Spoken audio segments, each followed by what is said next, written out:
Hello, everyone, and welcome to this episode of the Friday Charge, brought to you by EV Geek Studios. As always, we are your hosts, Joel and Sebastian. And today, April 10th, 2026, we've got a lot to talk about. But first, Allison, if you watch this, happy birthday. But also, Happy birthday, Allison. we're also going to talk about the used EV market is continuing to swell. Volkswagen's pulling the plug on another EV, which they only have two in the US, so you can probably guess. We're going to talk about Rivian. We're going to talk about Tesla. We're going to talk about Volkswagen some more, and we're going to talk about Rivian some more. Woo! So without further ado, let's plug in and get started.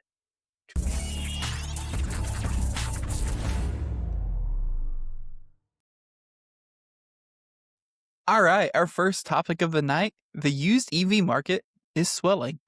So we touched on this a little bit last week, but we have some more numbers to talk about tonight, and I just wanted to bring it up again. As previously mentioned, the used EV market is not suffering the same fate that the new EV market is, and has actually seemingly continued to see steady growth even after the removal of the federal EV tax credits. Manheim, which, if you're not aware, is like the largest U.S. auto auction, just the auto auction. I only know about Manheim because of Colin. So anyway, they moved nearly 37,000 EVs in quarter one, and Cox Automotive estimates that over 100,000 used EVs were sold retail in quarter one. Used EV sales are up 12% year over year and 17% compared to quarter four 2025. This growth is being attributed to some obvious things like higher fuel costs, but it's also due to a surge in off-lease EVs. Experian is expecting that by the end of 2026, EVs will make up 15% of all off-lease vehicles. And simple supply and demand, this surge of cars hitting the market is leading to lower costs. And these, of course, these off-lease vehicles are being turned in for various reasons. But really, to me, it seems pretty clear that it's, a lot of these were leased with that $7,500 tax credit. And that's kind of why people did it. And they did 2-year, 3-year leases, whatever. And then because EV costs have shifted over the last 2 to 3 years, these leases that were signed when the cars were 50 grand or say, they probably make more sense at this point to go ahead and buy the new one because it's gotten cheaper over the last 3 years. Just as my example, 2 years ago in 2024, the cheapest Hyundai Ioniq 5 you could get was $43,000. Now in 2026, they start at $35,000. And that's before any incentives or anything like that. So yeah, I just brought this up because I was like, yay, we're seeing, even though maybe new EVs have faltered a little bit due to various reasons, it's exciting to see used stuff continue going on. And, in this conversation that you've had with Colin, where it's not been slow for him, even in, Little Rock, Arkansas. Yep. So yeah, I actually did talk to him about this a couple of days ago. We were talking about another topic, off topic. I think it was Teslas and tacos we were talking about. We'll talk more about that in a couple of weeks. But yeah, he said for mostly for Teslas, they seem to be holding their value in the used EV market. I'm glad you mentioned Manheim because he said now Manheim, and he'll correct me if I'm wrong, I believe he told me Manheim now has a dedicated day where it's just used EV auctions now.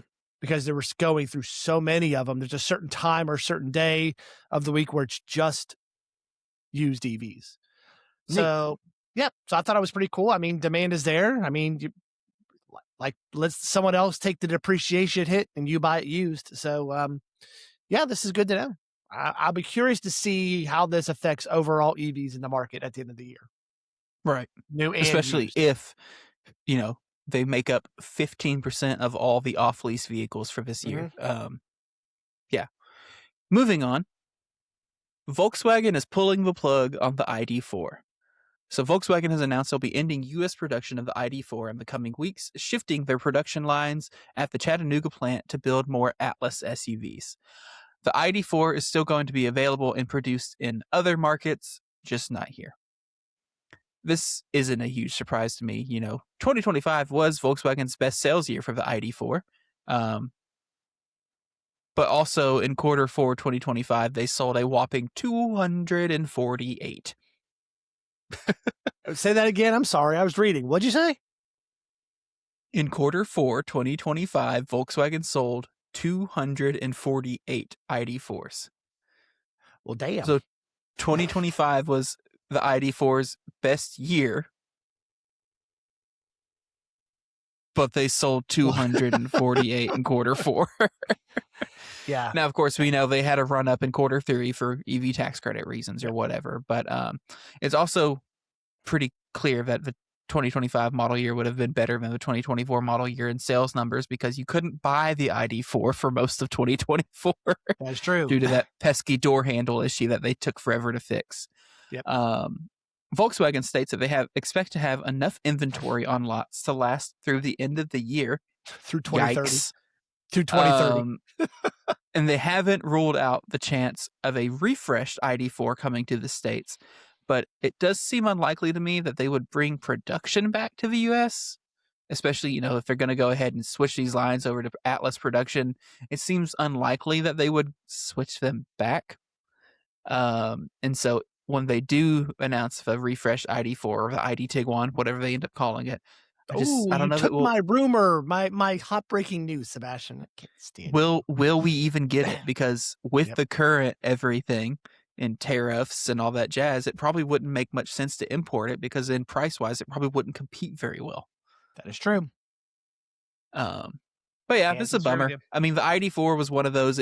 Nothing about it is completely exceptional. Yep. But it is a good, compliant, normal car. Mhm. And there's a lot of people out there that just want a normal car. Do you think maybe they just couldn't get the cost down to like the price of a Solterra or a BZ? They just couldn't get it. They couldn't get it under $40,000. I mean, Well, it's one of those things, Volkswagen, I believe the statistic is only 5% of the Volkswagen sales come from the US market. yeah.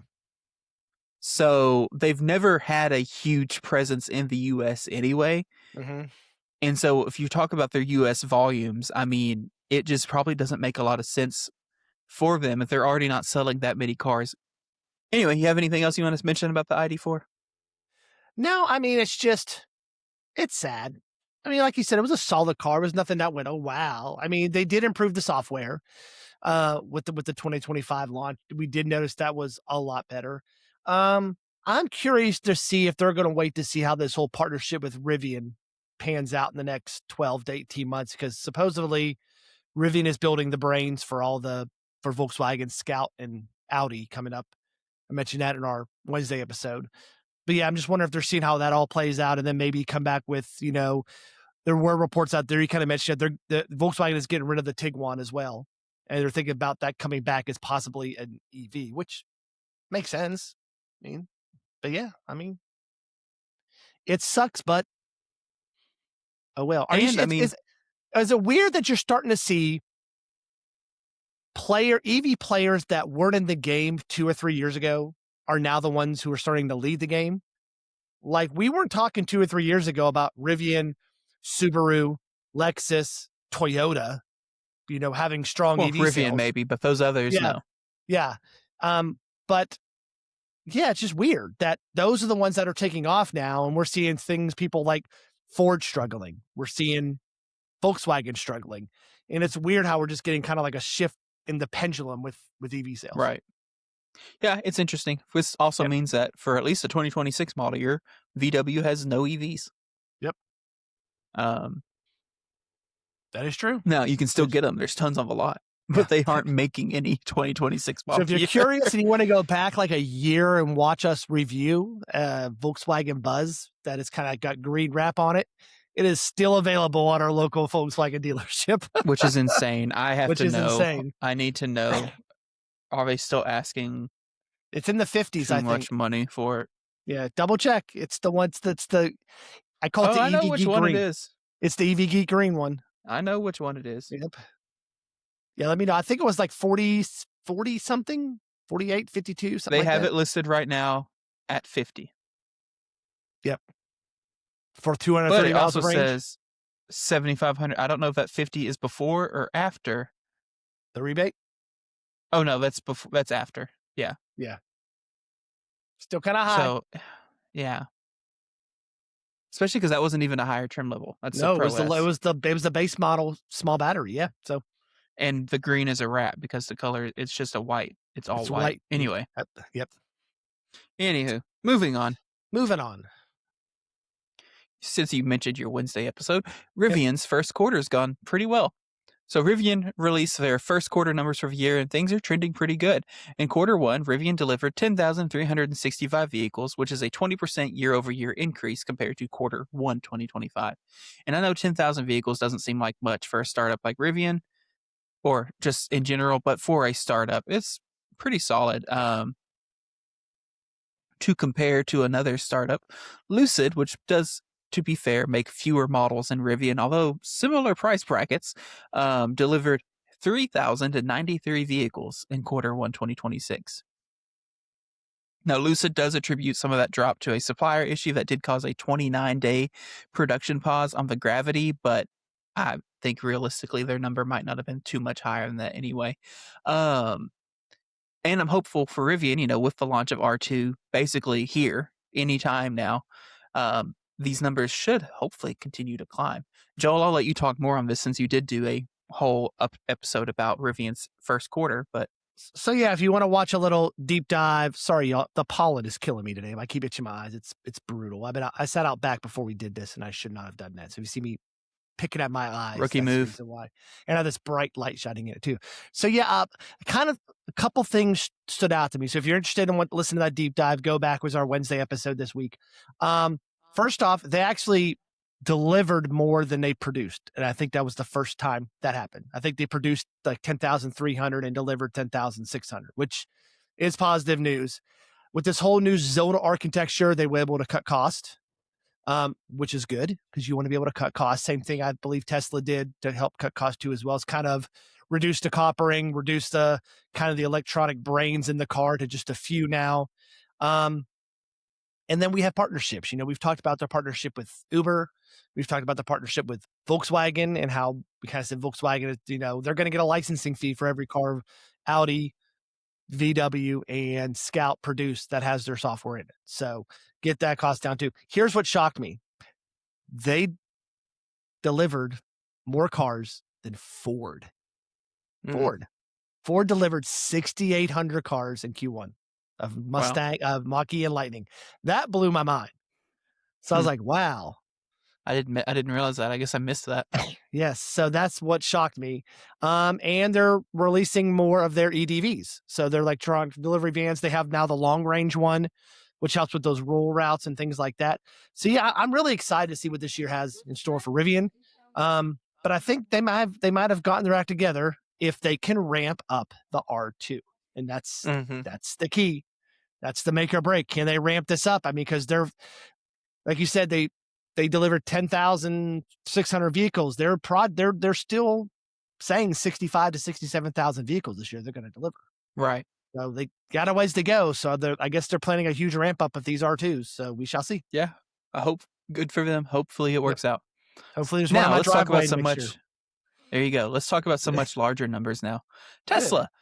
In quarter one 2026, Tesla saw a 6.3% year-over-year increase, delivering 358,000 vehicles for the quarter. The automaker did, however, produce 408,000 vehicles, which is 13% more year-over-year, meaning there are currently 50,000 vehicles just out there, which is a bit odd for a company like Tesla. They usually do a pretty dang good job of keeping those produced and delivered numbers close. I would be curious to know why there's 50,000 just sitting in inventory somewhere. The Model 3 and Model Y accounted for 341,000 of those deliveries, and the other models, so Model S, Model X, and Cybertruck, accounted for the other 16,000.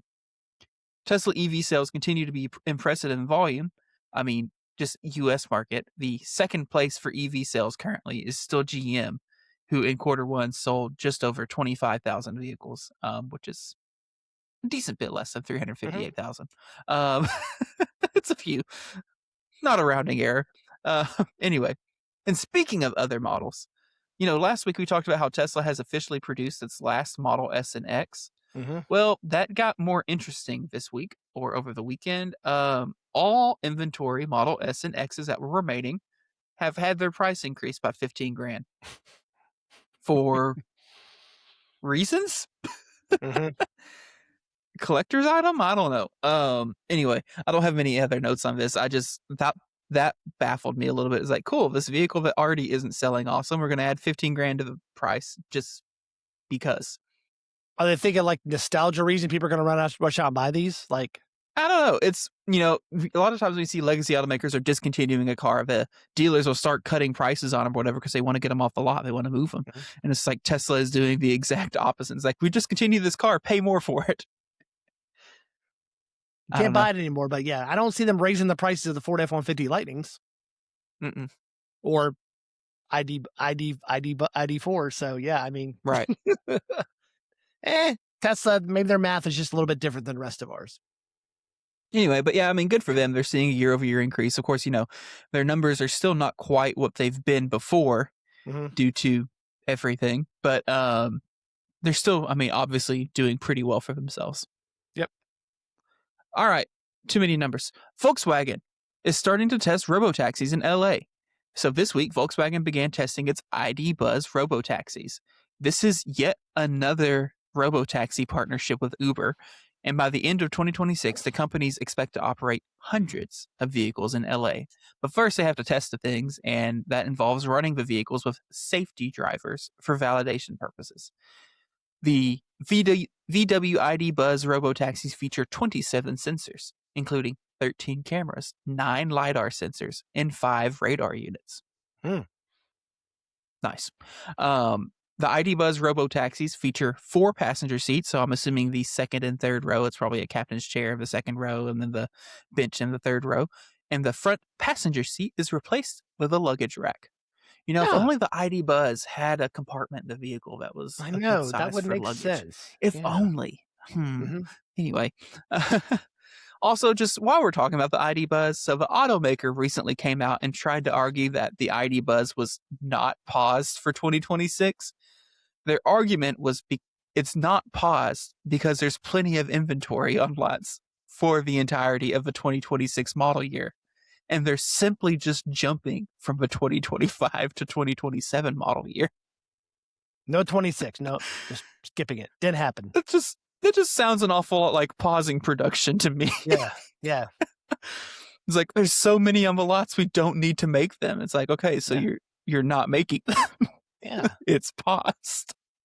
I mean, that's what pause means, I don't know. It's probably a very German thing. If I go upstairs right now and pause my 3D printer, guess what happens? It stops making that print until I unpause it, and then it starts printing again. I mean, that's about the easiest way you can lay it out there. So yeah, I don't. Yep. I just saw something talking about that. But it was at the New York International Auto Show. They tried to make that argument, and I'm just sitting here going, "It's like, no." Yeah.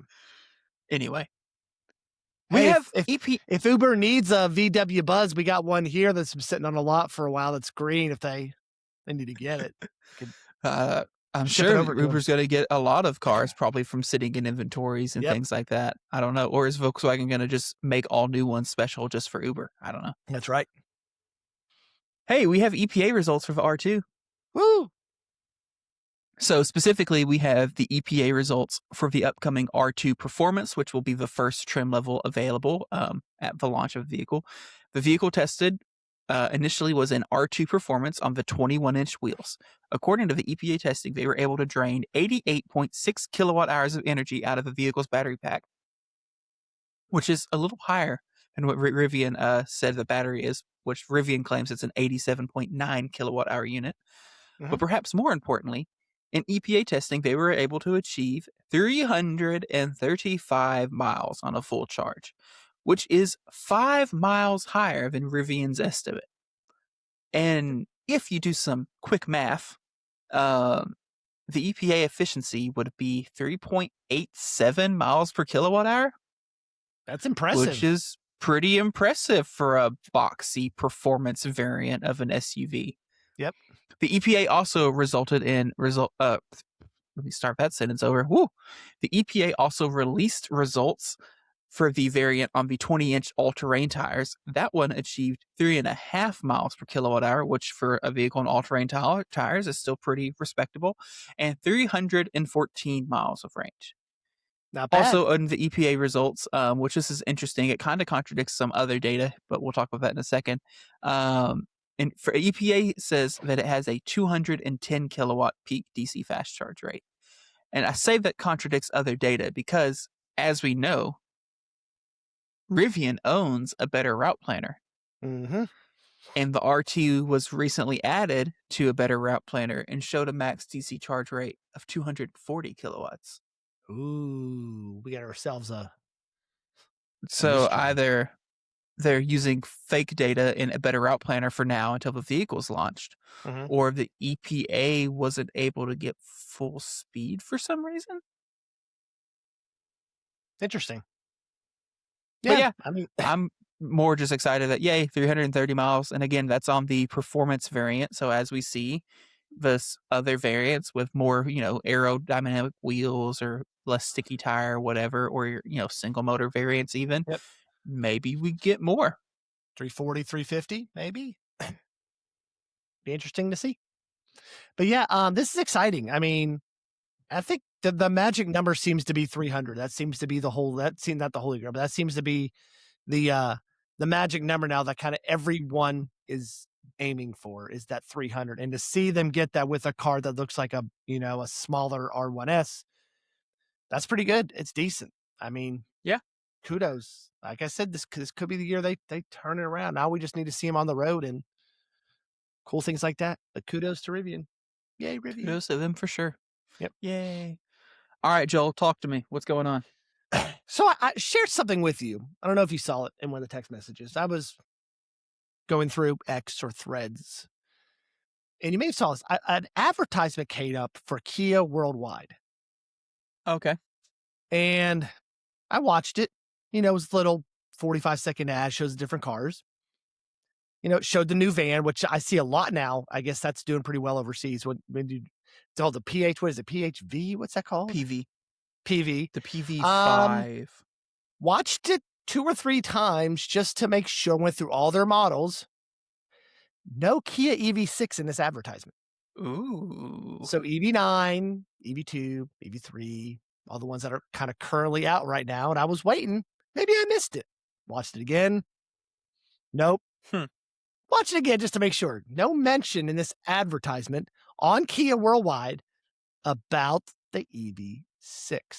So Interesting. And we haven't heard anything about the 2026 model year. So don't know what's going on with that. We shall see. So that was my little juicy gossip for the night. That's all the juicy gossip I have. Realistically, how would you feel if they came out and just canceled the EV6? I don't understand why they can't get this car priced down to where the Ioniq 5 is. That's what's mind-boggling to me. Well, Like, they why might can't be. Yeah, They that's haven't what I'm released for wondering. 2026. That's what I'm wondering. Is that what they're trying to do? Are they trying to get everything squared away to where they can get the price down to 36.9 or something like that? Which then you're wondering, okay, now we're in EV5 category. So now, yes, I think that EV5 is kind of maybe throwing a wrench into pricing for the EV6, because if you get an EV5 or an EV6, well, the EV6 is probably it's bigger. It has 800 volt architecture. Why not? Or you could be real bold and get rid of the 800 volt architecture in EV6 and sell it for even cheaper. So who knows? Interesting. I as an EV6 owner, it doesn't bother me. I mean, That's the main reason I asked, is because you have it one. doesn't really bother me. It's not like I'm heartfelt over anything like that. I like to see them come out. It's a solid car. I drive it every day. No issues with it. Charges great. No problems. But yeah, interesting. I have a confession to make, Sebastian. Uh-oh. Yes. So speaking about the EV6, you know how I used to dog you all the time for using Apple CarPlay? Uh-huh. I would say the last 2 or 3 weeks I've been using Apple CarPlay about 90% of the time in my car. CarPlay is far from great. Yep. but it's so much better than the built-in software on It that is. car. I mean, for me, it's just like listening to podcasts or listening to my own music because, we have satellite radio in that car. I don't pay for it. My wife does. And I get tired of hearing the same 5 songs over and over again. So I'm like, let's play some vintage Mumford and Son poster back here. So yeah, let's play some old Mumford and Son and or let's do a podcast or route plan or text, or it's just so, I mean, you could do that with them, but it's glitchy. Sometimes I'll try to make a call and it doesn't transfer Right. over. It's just weird things. Have you ever had that issue in the Ioniq 5 where you make a call and it doesn't switch over? I always use CarPlay. I See, you just suck. I hate you. Anyways, actually I don't hate you, but you do suck. Anyways, yeah, so I've been using I've been using CarPlay a lot more now. Actually it just started because I've been just using my phone a lot during the day. My phone has been dead, so I had to plug it in. It only has a one mm, port, so it just pops on. right. But just I think it all started a couple weeks ago when we went to Dallas, and I just kind of used it a lot while we were in Dallas. I'm like, hey, this is kind of cool. I used to dog Sebastian for nothing, but yeah, that's my confession, as Usher would say. This is my confession that I've been using Apple I think CarPlay his now. confessions were worse, but This is my confession. Listen to the song. His confessions were worse, but that is my confession. surely So everyone listening knows Confessions by Usher at this point. yeah, this is my. I don't Jones, I'll think we sing have it. that many children who watch it. Yep. Um, So, but yeah, content this week, Monday, we came out with the Solterra, which we were pleasantly ooh. surprised in. Once again, a solid car that doesn't wow you, but it's solid. I mean, Yeah, does it what it's definitely supposed to do. the new one definitely is more wowing than the old one. Yeah. Good question. Do you think that's where we're going now in EVs? They're just going to be solid cars and they're not going to wow you. I They're not mean, going if to have you 0 think to about it 60 in 3 seconds. And if you think about it, outside of like performance cars, that's kind of how most gas cars yeah, for the mass market have always been. There's nothing particularly amazing about a CRV mhm, or a RAV4 or a Forester yeah, or an Equinox or a Blazer or an right. Envision or an Envista or none of those cars are particularly Like, amazing. like, oh my They're God, this is amazing. Yeah. they're perfectly adequate and you pick the one that has the features you want and looks the best at the price you're willing to pay. Yep. Um, and so if they all have similar features, and then it really just comes down to a game of looks and just brand loyalty and things like that, right? It's Yeah. like And I I think, want. Don't get me wrong. I want the automakers to push the envelope. I yep. want to see technology advance and all that jazz. But I also, in the kind of normal consumer space, I can also kind of see the argument of people just want a fine car. Yep. A fine car will suffice for most of the population. And I say that as somebody who judges vehicles and is very judgmental and has nitpicks and gripes and all sorts of things. But I also understand that that's honestly not like a normal, Yeah. that's not your average car buyer. Yeah. I The totally things that would, understand. yeah, Yeah, I kind of get that. We were wow there. And I think that's what EV automakers tried to do in the last 2 or 3 years. They tried to wow you, like the Mach E. Wow. It's the Mustang Mach E, and then Lucid, and then Tesla, and then, Rivian wowed you with all this stuff. And then, but it was that wow was so expensive.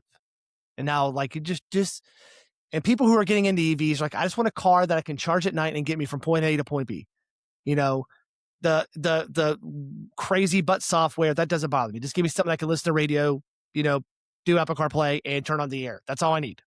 You right. know, and I think that's where we're getting to when I'm visiting a lot of these Facebook groups. People are just, EVs are starting to become normal, and when you become normal, that price drops. So I'm glad we're kind of seeing that trend of normalcy, because these new cars that are coming out, like the Lexus and the Subaru and the BZ, and they're not wow factors. You don't get in and say, "Man, I gotta have one of these. Oh my gosh, this is totally amazing." It's not like driving like a Model S or Model X. So yeah, I'm kind of seeing that shift, and I guess people are buying into it. I mean, what you said last episode, Toyota BZ was the number three selling car. Yeah, it's in like the top three of best Top selling three or EVs four, for yeah, quarter 1. yeah. I mean, Or I guess top 4 maybe. I don't remember if it yeah, outsold Equinox or not. I think it yeah. did. I haven't seen many the 2026 Equinoxes on the road around here lately. So, yeah, I mean, interesting. So that was Monday. If you're interested about the Solterra, they improved it a lot, range and things like that. So that car got improved a lot. Wednesday, like I said, did a video about Rivian sales numbers. So if you want a little deep dive to look at their Q1 numbers and kind of see what their roadmap looks like with Amazon and Uber and their software, check that out. The video is still doing pretty well. And Sebastian, what's going on with you? What's new in the world of Sebastian? Not much. I know I've got to edit a video later. I guess Monday I will release one of the Model something standard videos. We have a Model 3 and a Model Y. I don't remember what order I wanted to do them in, so we'll see when I start editing. Um, but yeah, so that'll be coming next week, and then I I don't know. We'll Yeah, just see what been a happens. been a slow news week. We had the New It's been a York bit Auto Show, quiet. which is good. We had the New York Auto Show, got some new things from that. Hyundai's supposed to make an announcement about their two new, you know, concept EVs coming out. Was it like Earth, Wind, and Fire? Or no, that's a group. Never mind. Earth and Sun, Moon and Star. I forget what they're calling it. So I don't know. Solterra is just sun and earth, so yeah, I forget what they're going to do. So I'm curious to see what those look like. Yeah, but pretty quiet weekend. Quiet weeks are good, especially in the springtime. So amen. All right. Well, if you don't have anything else to add, that is a wrap for today's episode. Thank you for plugging into the Friday Charge. If you enjoyed today's episode, don't forget to like and subscribe on YouTube. And if you're listening to us on Spotify, Apple Podcasts, or wherever you have your audio enjoyment, make sure you follow us on there. Leave us a quick rating, thumbs up, comment, whatever. It really does help us grow. So long, everyone, and we'll see you on the next episode of the Friday Charge.